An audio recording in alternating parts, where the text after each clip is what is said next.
क्या आप सभी जानते हैं महिलाओं के सिंदूर लगाने के सही तरीके के बारे में? क्या आप जानते हैं कि हिंदू धर्म में सुहागन महिलाओं के लिए सिंदूर का एक खास महत्व है? अक्सर आपने हिंदू धर्म के सभी शादीशुदा महिलाओं को सिंदूर लगाते हुए अवश्य देखा होगा। हिंदू धर्म के अनुसार सिंदूर को सुहागन महिलाओं के सुहाग का प्रतीक माना जाता है। विवाह के समय सिंदूरदान का एक बहुत बड़ा महत्व भी होता है। इसके बाद ही विवाह को संपूर्ण माना जाता है। विवाह हो जाने के बाद सभी सुहागन महिलाओं का सिंदूर लगाना बहुत जरूरी होता है। हालांकि बदलते जमाने में कई लोग इसे रूढ़िवादिता मानने लगे हैं और आजकल कई लड़कियों की शादी होने के बाद भी आप बिना सिंदूर को देखे होंगे।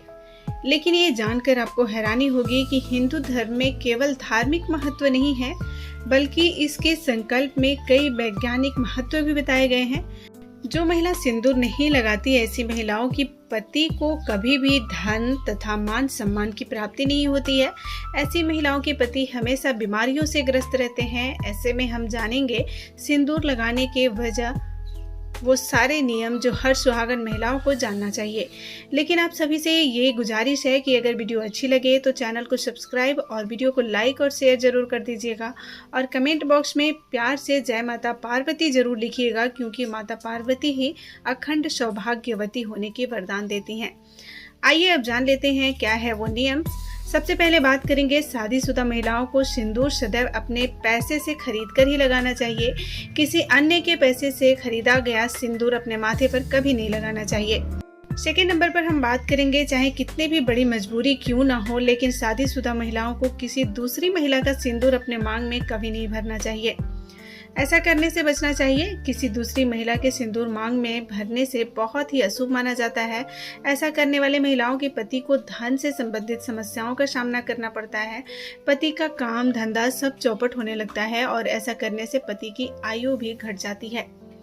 तीसरे नंबर पर हम बात करेंगे, मंदिर से तथा माता रानी के चौखट से मिली हुई उपहार में सिंदूर को ले लेनी चाहिए, क्योंकि शास्त्रों में माता रानी के चरणों से मिली हुई सिंदूर को बहुत ही पवित्र और सौभाग्य वाला माना जाता है। इसमें साक्षात माता रानी का आशीर्वाद मिला होता है, जिससे आपके पति पर कभी भी संकट नहीं आती। इस सिंदूर को आप अपने मांग में अवश्य लगाएं। इससे आपके पति की आयु बढ़ेगी और धन की बढ़ोतरी होगी और परिवार में भी प्यार और सकारात्मक एनर्जी रहेगा। चौथे नंबर पे बात करेंगे, सिंदूर को कभी भी किसी के सामने नहीं लगाना चाहिए। जब आप सिंदूर को किसी के सामने लगाते हैं तो आपके पति को नजर लग सकता है और आपका प्यार कम हो सकता है। इसीलिए हमेशा सिंदूर को छुपा के लगाएं। पांचवें नंबर पे बात करेंगे, कभी भी महिला को बगैर नहाए अपने माथे पर सिंदूर नहीं लगाना चाहिए। सबसे पहले महिला नहा ले और अपने मांग में सिंदूर भर ले, फिर उसके बाद ही घर की पूजा पाठ करे। सिंदूर लगाते समय आप अपने पति की लंबी आयु और उनके स्वास्थ्य के बारे में ही सोचें। इससे आपके भाग्य और भी प्रबल और शक्तिशाली बनता है। और मांग में जब भी सिंदूर लगाएं तो माता पार्वती का ध्यान करें, क्योंकि अखंड सौभाग्यवती का वरदान माता पार्वती से ही होता है। छठे नंबर पे बात करेंगे, एक स्त्री को हमेशा शादी होने के बाद सज धज के रहना चाहिए। घर में अगर किसी भी तरह का परेशानी है या मासिक धर्म के दौरान या किसी मुसीबत के दौरान अक्सर महिलाएं श्रृंगार करना छोड़ देती हैं, लेकिन ऐसा नहीं करना चाहिए। साल में 365 दिन रोजाना आपके मांग में सिंदूर भरना चाहिए, क्योंकि सिंदूर लगाने के बाद महिला अपने आप ही पवित्र हो जाती है। अगर किसी कारणवश आप बाल नहीं धो पा रहे हैं तो आप अपने मांग में सिंदूर रोजाना जरूर भरें। सातवें नंबर पर, सिंदूर को हमेशा सुरक्षित स्थान पर ही रखें, क्योंकि सिंदूर को गिरने का डर रहता है और सिंदूर जब गिरता है तो पति पर कष्ट आता है और घर में कलेश बढ़ता है। माता पार्वती नाराज हो सकती हैं और जब भी ऐसा कभी भी हो तो तुरंत माता रानी से क्षमा मांग लेनी चाहिए।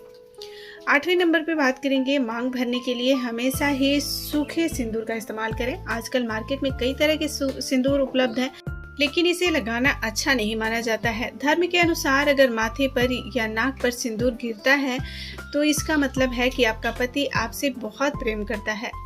9वें नंबर पे बात करेंगे, अगर गलती से भी आपसे कभी भी सिंदूर नीचे गिर जाता है तो उसे इकट्ठा करके इधर उधर कहीं भी ना फेंकें, सिंक में ना फेंकें। इससे सिंदूर का अपमान माना जाता है। इसके लिए सबसे पहले आपको माता पार्वती से क्षमा मांगनी चाहिए और उसके बाद सिंदूर को माथे से लगाकर किसी भी पेड़ के नीचे रख सकते हैं। नंबर 10, अगर आपसे सूखी सिंदूर सही तरीके से नहीं लगता है, फैल जाता है, तो आप माचिस की तीली को लेकर उसे थोड़ा सा गीला करके आप अपने माथे पर इससे आसानी से सिंदूर लगा सकते हैं। इससे गिरेगा नहीं और चेहरे पर फैलेगा भी नहीं। नंबर 11, शास्त्रों के अनुसार जो भी स्त्री अपने मांग के सिंदूर को अपने बालों के पीछे छुपा लेती हैं, तो उनके पति को समाज में मान सम्मान कभी नहीं मिल पाता है। उसका पति जिस ऊंचाई को छू सकता है वो वहाँ तक पहुँच ही नहीं पाता और ऐसा व्यक्ति हमेशा असफल ही रहता है। दोस्तों, ये थी सिंदूर से जुड़ी हुई कुछ ज़रूरी जानकारी जिन्हें आप सभी को ज़रूर जानना चाहिए। उम्मीद है वीडियो आप सभी को अच्छी लगी होगी। अगर वीडियो अच्छी लगी हो तो आप ज़रूर बताइएगा कमेंट में। अगर कोई भी सिंदूर लगाने से रिलेटेड जानकारी आपको चाहिए तो भी आप कमेंट बॉक्स में कमेंट करके मुझसे बात कर सकते हैं। मैं आपको सारी जानकारी कमेंट के जरिए आपको बता सकती हूँ। मिलते हैं कल एक और नई वीडियो के साथ। तब तक के लिए अपना ख्याल रखिए। वीडियो को लाइक, शेयर और चैनल को सब्सक्राइब करना बिल्कुल ना भूलिए। धन्यवाद।